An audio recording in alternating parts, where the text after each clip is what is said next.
Que a paz de Jesus esteja em nossos corações. Mais uma vez aqui, nesta palavra que eu trago diretamente da minha casa, com saudade de todos e com saudade das nossas atividades, né, que tanta falta faz. Talvez a gente não imaginasse que faria tanta falta como está fazendo. É um momento diferente de tudo que nós já vivemos, né? Certamente nós nunca fomos forçados a ficar longe das pessoas que a gente ama, né?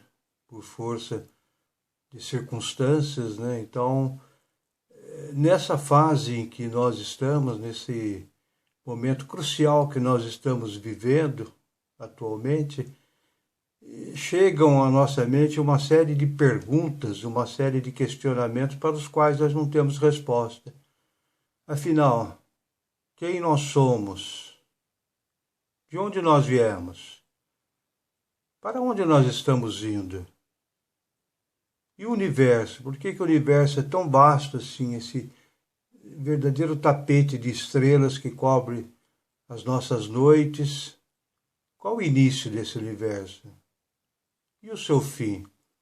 Por mais que a ciência humana diga que o universo começa aqui e tem um tanto de bilhões de anos-luz pela frente, mas e depois que chega lá? O que teria? Nada. E o que é o nada?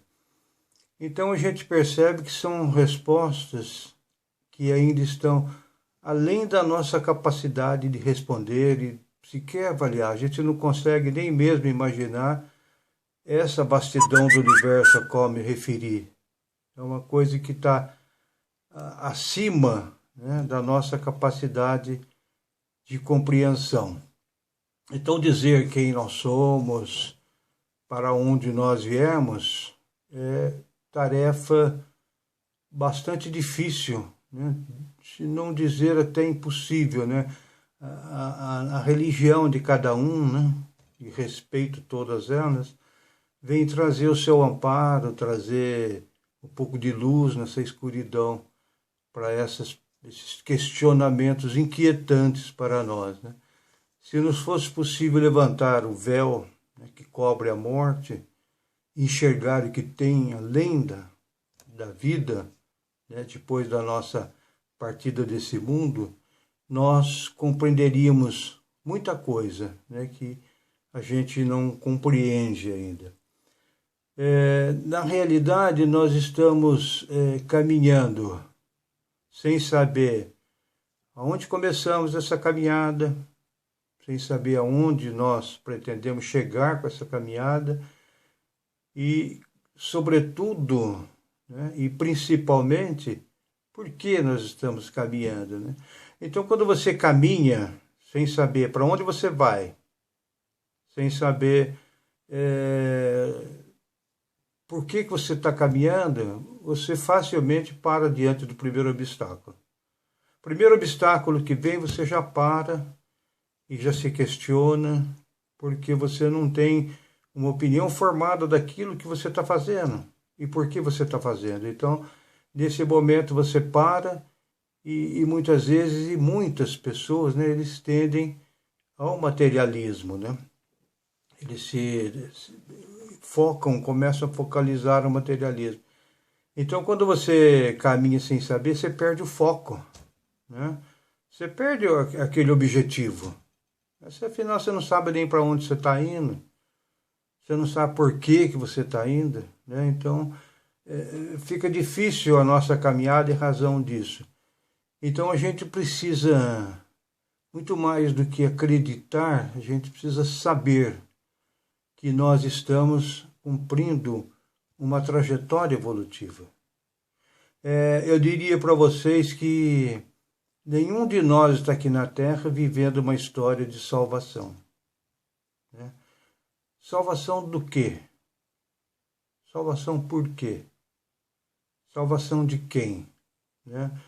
Então, por mais que você acredite que você está aqui para se salvar, e a gente tem que respeitar a opinião de quem pensa assim, mas você se pergunta, e aquele que nasce num lar que não possibilita o entendimento das coisas espirituais. E uma criança que nasce no meio da marginalidade, como ele irá se salvar? Ou ele não irá se salvar? Então fica bastante complexo a gente conseguir colocar isso dentro da justiça divina, essa ideia, esse modo de pensar, né? Então, eu diria para vocês que dentro das minhas concepções nós não estamos aqui fazendo uma história de salvação. Nós estamos participando, somos, aliás, coprodutores de uma história de evolução, coprodutores junto com o nosso Pai maior. Então, não é uma história de salvação, é uma história de evolução. Nós estamos aqui para caminhar e evoluir. Mas não basta você dizer que você acredita nisso. Não basta eu dizer que eu acredito nisso. É preciso que essa ideia de evolução comece a fazer parte do seu psiquismo, que é diferente de acreditar. É preciso que você tenha dentro de você essa certeza. Acreditar é uma coisa que traz do seu rastro uma série de hipóteses. Você pode acreditar, pode acontecer e pode não acontecer. Mas quando você sabe que uma coisa existe, ela é inarredável, né? Ela não é uma hipótese. Você sabe que é dessa forma. Se a gente pegar o exemplo de uma criança que nasce, você acredita ou você sabe que uma criança nasce? Se você falar que eu acredito que uma criança nasce, você está dizendo, eu acredito, mas ela pode nascer ou não, né? O sistema de vir ao mundo. Agora, se eu digo, mas eu sei que uma criança nasce, né? Que o processo do início da vida aqui na Terra é o nascimento, eu sei disso, né? Então, já dá uma outra concepção, já muda, né?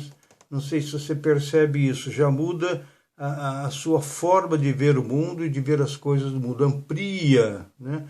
Todo o seu olhar sobre a realidade da vida, né? Sobre o porquê que você está aqui, sobre para onde você está indo. Então, quando você sabe de uma coisa, essa coisa te dá uma certeza que você pode seguir, sem ter medo de ter algum erro nessa maneira de ser, maneira de pensar, né?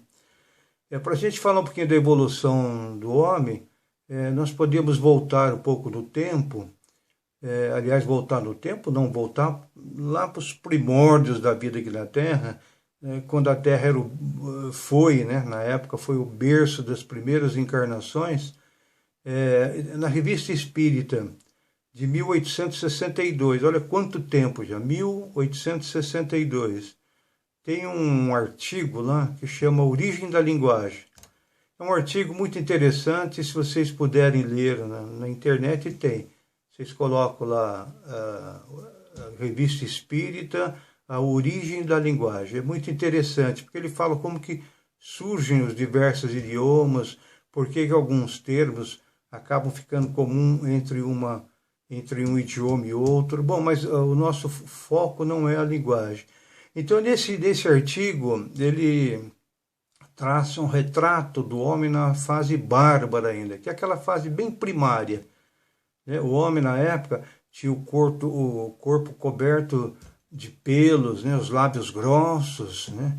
O olhar assim, manso, as pálpebras pesadas, o crânio achatado, né?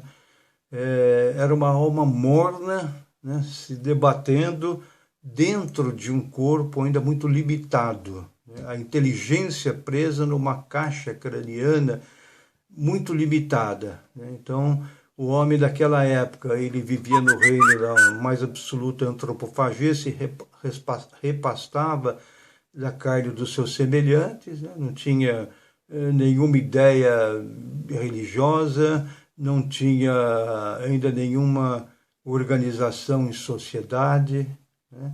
Ele vivia normalmente solitário nas cavernas, né? Nas matas.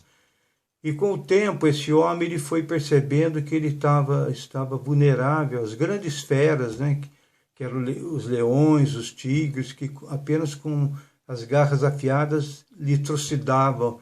Então ele percebeu que se ele se juntasse a outros iguais a ele ficaria mais fortalecido, mais protegido.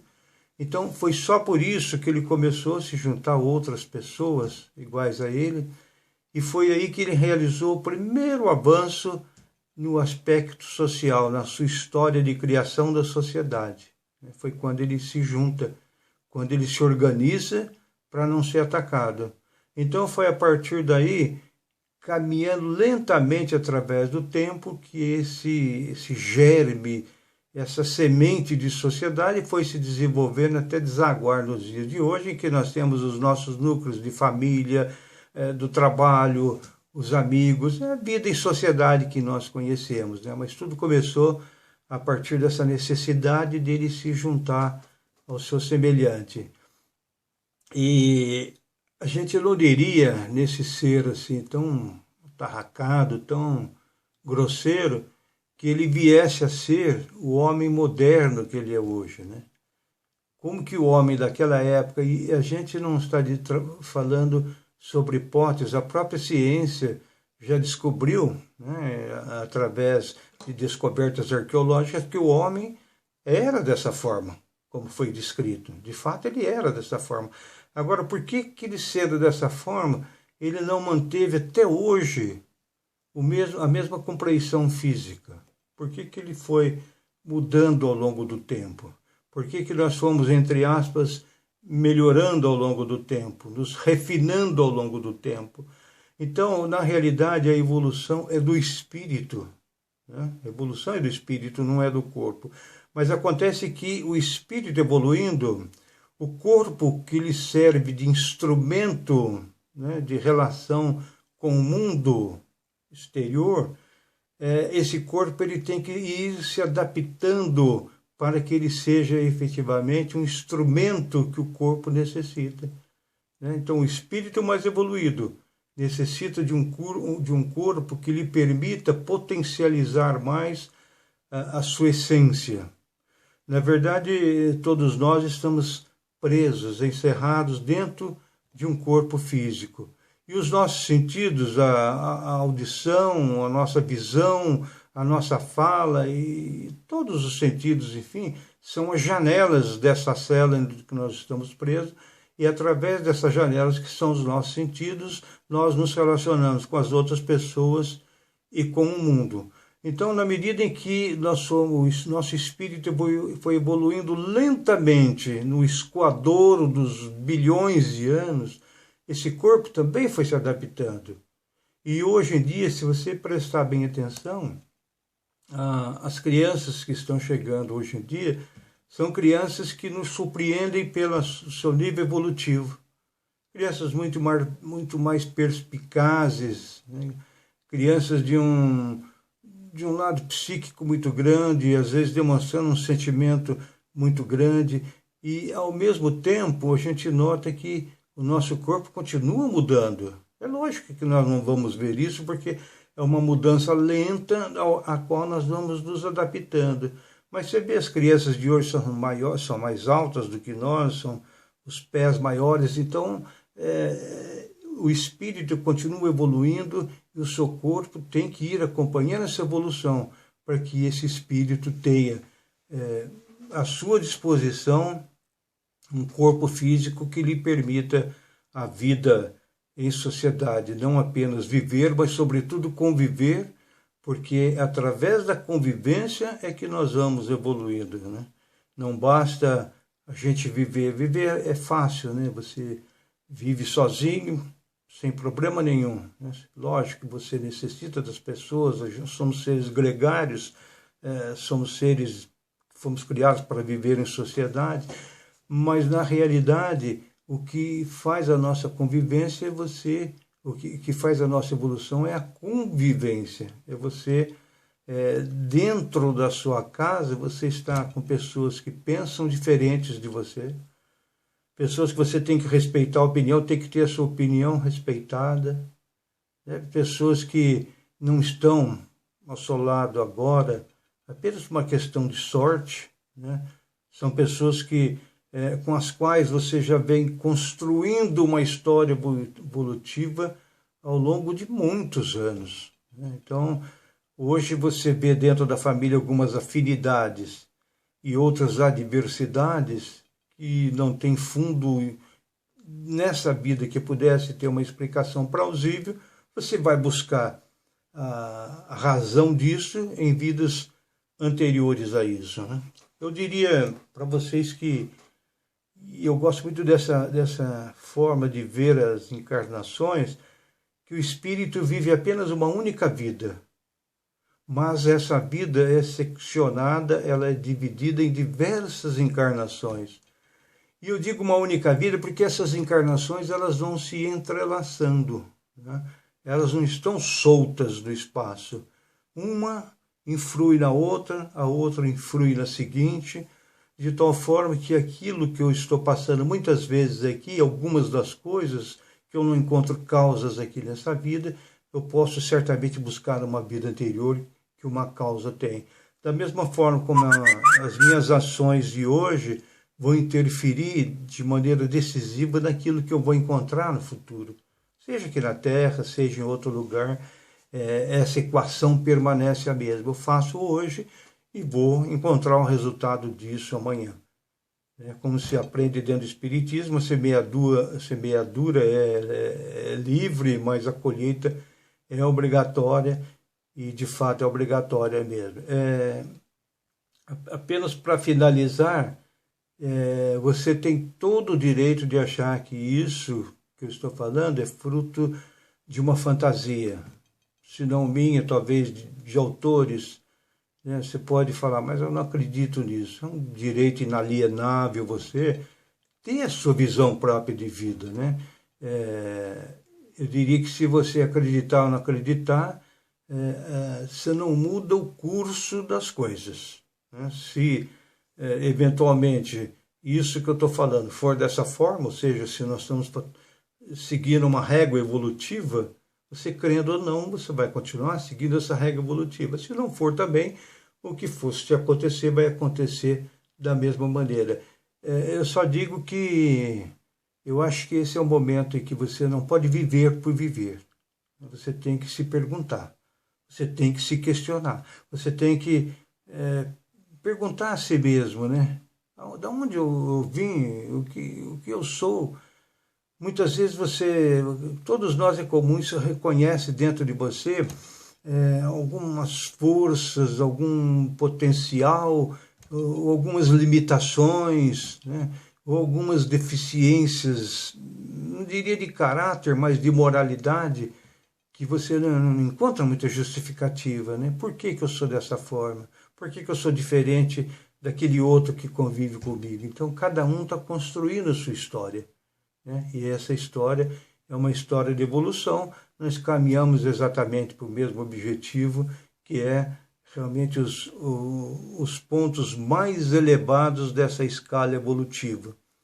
Então é um momento que você não precisa acreditar, mas é bom você se questionar.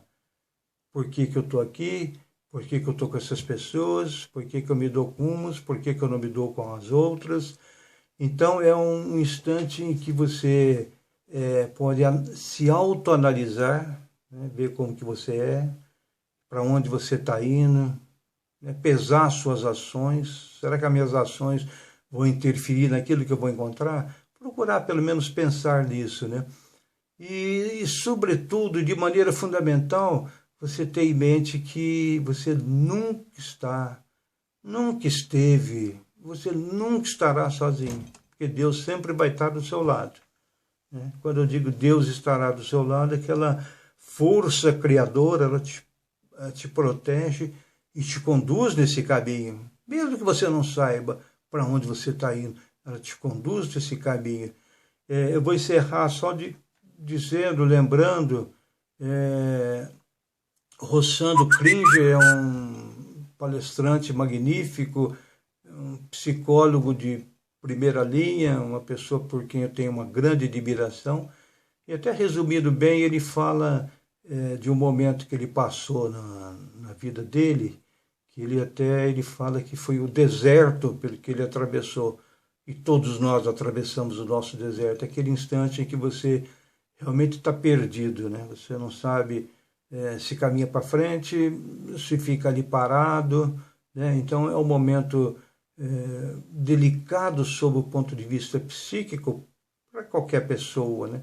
Então ele fala uma coisa que eu não me esqueci, que eu repito agora.